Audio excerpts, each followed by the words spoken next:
નમસ્કાર દર્શક મિત્રો, હું છું બાબા સૈયદ. વિજાપુરની ખબરમાં આપનું સ્વાગત છે. વિજાપુર ખાતે જમ્મુ કાશ્મીરના પહેલગામ આતંકવાદી હુમલામાં શહીદ થયેલ નિર્દોષ નાગરિકો માટે કેન્ડલ માર્ચ યોજી શ્રદ્ધાંજલિ કાર્યક્રમ યોજાયો. સમાચાર વિગતવાર જાણીએ તો જમ્મુ કાશ્મીર પહેલગામ ખાતે પાકિસ્તાન પ્રેરિત આતંકવાદી હુમલામાં થયેલ નિર્દોષ નાગરિકોના મોતને લઈને દેશભરમાં વિરોધ થઈ રહ્યો છે. ત્યારે મહેસાણા જિલ્લાના વિજાપુરમાં પણ આજે સવારથી સંપૂર્ણ વિજાપુરના નાગરિકો દ્વારા સ્વયંભૂ સજ્જડ બંધ પાડી અને ઉગ્ર વિરોધ નોંધાવવામાં આવ્યો હતો. જ્યારે આજે સાંજે 6 વાગ્યે ટીબી હોસ્પિટલ ચોક ખાતેથી લઈને સરદાર વલ્લભભાઈ પટેલની પ્રતિમા સુધી કેન્ડલ માર્ચનું આયોજન પણ કરવામાં આવ્યું હતું. પાકિસ્તાન મુર્દાબાદ, આતંકવાદ મુર્દાબાદ જેવા સૂત્રોચ્ચારો સાથે કેન્ડલ માર્ચ નીકળી હતી, જે સરદાર વલ્લભભાઈ પટેલ પ્રતિમા આગળ પહોંચી અને 2 મિનિટનું શહીદ નાગરિકોની માનમાં મૌન પાડી અને મૃતક શહીદો નાગરિકોને શ્રદ્ધાંજલિ આપવામાં આવી હતી. આ પ્રસંગે વિજાપુર ધારાસભ્ય ડૉક્ટર સીજે ચાવડા, પૂર્વ ધારાસભ્ય કાંતિભાઈ પટેલ, કમલેશ કાકા, રાજુભાઈ એસ પટેલ, યોગેશભાઈ પટેલ, ભારતીય જનતા પાર્ટીના કાર્યકર્તાઓ તથા શહેર તથા તાલુકાની જનતા જનાર્દન મોટી સંખ્યામાં ઉપસ્થિત રહી હતી.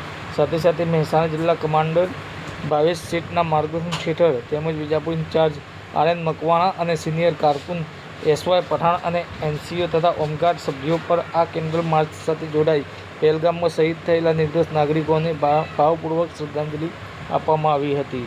ભારતના વડાપ્રધાન નરેન્દ્રભાઈ મોદીના કારણે અને ભારત સરકારે જ્યારે કાશ્મીરમાંથી 370ની કલમ દૂર કરી અને એક અખંડ ભારતનું 140 કરોડ ભારતવાસીઓનું જે સ્વપ્ન હતું એ પૂર્ણ કર્યું.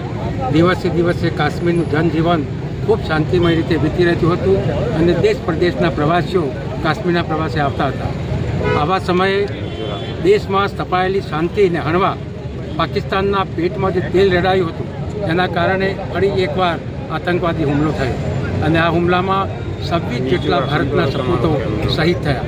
આ શહીદોના કુટુંબીજનોને મા શક્તિ અર્પે એમને સ્વર્ગમાં વાસ થાય અને એમને ન્યાય મળે અને ભારતના વડાપ્રધાન અને ગૃહપ્રધાન અને સમગ્ર ભારતની સરકારે પાકિસ્તાનને જે ચીમકી આપી છે એમાં શક્તિ ઉર્જા ઊભી થાય એના માટે વિજાપુર ખાતે આજે વેપારીઓ દ્વારા સ્વયંભૂ બંધ પાડવામાં આવ્યો હતો અને અત્યારે આપ જુઓ છો તેમ શહીદો અમર રહો, શહીદોને ન્યાય મળે, પાકિસ્તાન મુર્દાબાદ, આતંકવાદીઓ મુર્દાબાદ એવા નારાઓ સાથે વિજાપુરના આગેવાનો અને જનતાએ કેન્ડલ માર્ચ કરીને ટીબી હોસ્પિટલથી અહીંયા સરદાર વલ્લભભાઈ પટેલ ભારતના લોખંડી પુરુષના સ્ટેચ્યુ બાદ સુધી આવીને શહીદોની વિજાપુર હોમગાર્ડ યુનિટમાં શ્રદ્ધાંજલિ જમ્મુ કાશ્મીરના જે બનાવ બાબતે જિલ્લા કમાન્ડર શ્રી ભાવેશ શેખ સાહેબના આદેશ મુજબે વિજાપુર યુનિટના ઓફિસર કમાન્ડર આર.એન. મકવાણા અને એનસીઓને હોગા સભ્યો હાજર રાખીને શ્રદ્ધાંજલિનો આ પ્રોગ્રામ ટીબી 3 રસ્તા ઉપર અને રેલી સાથે મામલેદાર કચેરી સુધી જશે એવું આયોજન કરવામાં આવેલ છે.